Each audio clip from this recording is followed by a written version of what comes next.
If you consistently play by the rules but still find yourself losing, there's a harsh truth you need to hear, and it comes from a man who spent his life watching the wicked triumph.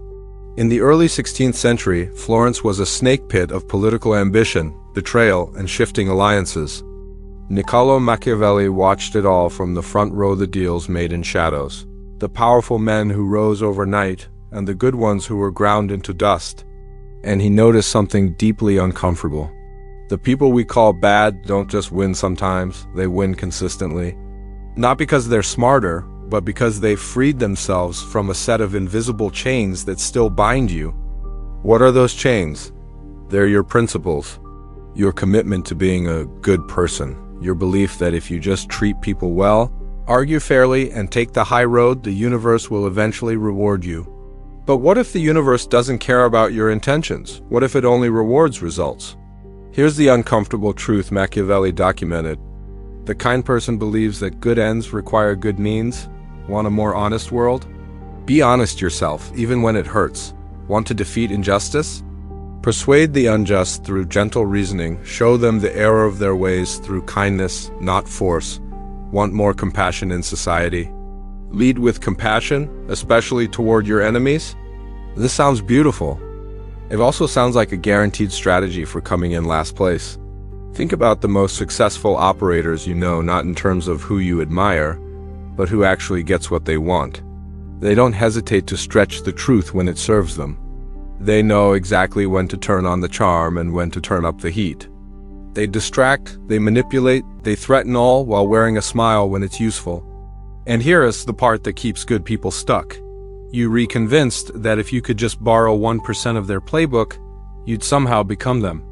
But Machiavelli asks a different question entirely. The true measure is what we achieve, not what we intend. Machiavelli scanned the history of the Italian city-states and saw the same pattern repeating. The noble princes, the fair-minded merchants, the honest diplomats, they all eventually got crushed. Not because they were unlucky, but because they refused to see reality clearly. They wanted to be good more than they wanted to be effective. And in a world where others are playing for keeps, that preference becomes a death sentence. That's why he wrote The Prince. Not as a guide for tyrants, though tyrants have certainly used it that way, but as a survival manual for decent people who refuse to stay powerless. He dedicated it to Lorenzo de' Medici, hoping to win back his position in Florence after being tortured and exiled.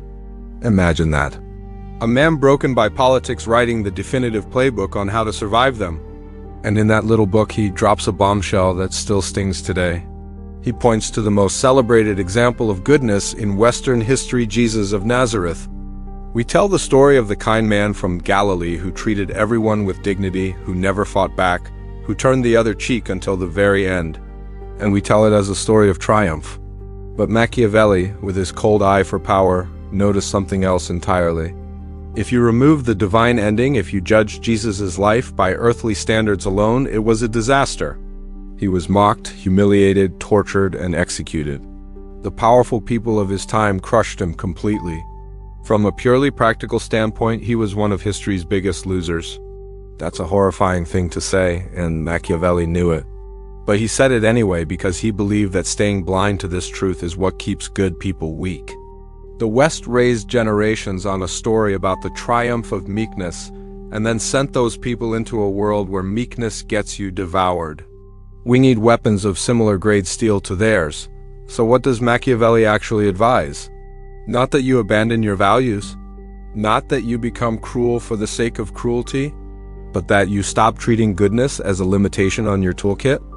The admirable leader today, whether a CEO, an activist, a politician, or a parent, needs to learn every single trick the cynics know.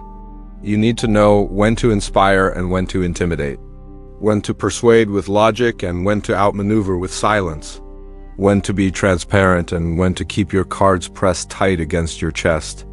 The environmental activist trying to save a forest needs to understand the tactics of the logging company she is fighting. The entrepreneur trying to build something meaningful needs to study the manipulative marketing of his slickest competitors. Not to become them, but to stop them.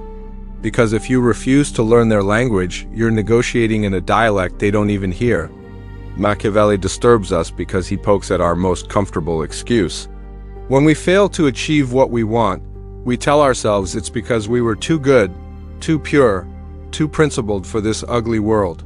We turn our ineffectiveness into a badge of honor, and Machiavelli says that's self-serving nonsense. You're not stuck because you're too good. You're stuck because you refuse to learn from the people who actually understand how power works. Your enemies have things to teach you. The people you despise most have mastered skills you've deliberately ignored. They know how to create fear. They know how to wield charm as a weapon. They know when to lie and when to tell the truth in ways that serve them. And you've told yourself that learning any of this would make you just like them. But Machiavelli draws a sharp line. There is a difference between knowing how evil operates and becoming evil. The surgeon who understands exactly where to cut isn't a killer. The general who studies his enemy's tactics isn't a traitor. And you, learning the tools of manipulation and power, aren't becoming wicked. You're finally equipping yourself for a fight you're already in. The question Machiavelli leaves you with is simple and devastating. Do you want to be right, or do you want to win? Do you want to feel good about your methods while watching your goals crumble? Or do you want to achieve something real, knowing you had the strength to use every legitimate tool at your disposal? Because the world doesn't care about your intentions. It only responds to what you actually manage to build, protect, and change. We are all ultimately the sum of what we achieve, not what we intend. Machiavelli wrote The Prince nearly 500 years ago, and it still burns because it's still true. The nice people haven't started winning. The principled still get outmaneuvered by the cunning. But it doesn't have to be that way. You can keep your destination while upgrading your vehicle. You can want a better world while learning how this one actually turns. If this video stirred something in you, if you felt that uncomfortable recognition of your own patterns, then do two things. First, click like so more people can wrestle with these ideas. And second, subscribe to The Inner Blade, because we don't just repeat comforting philosophies here.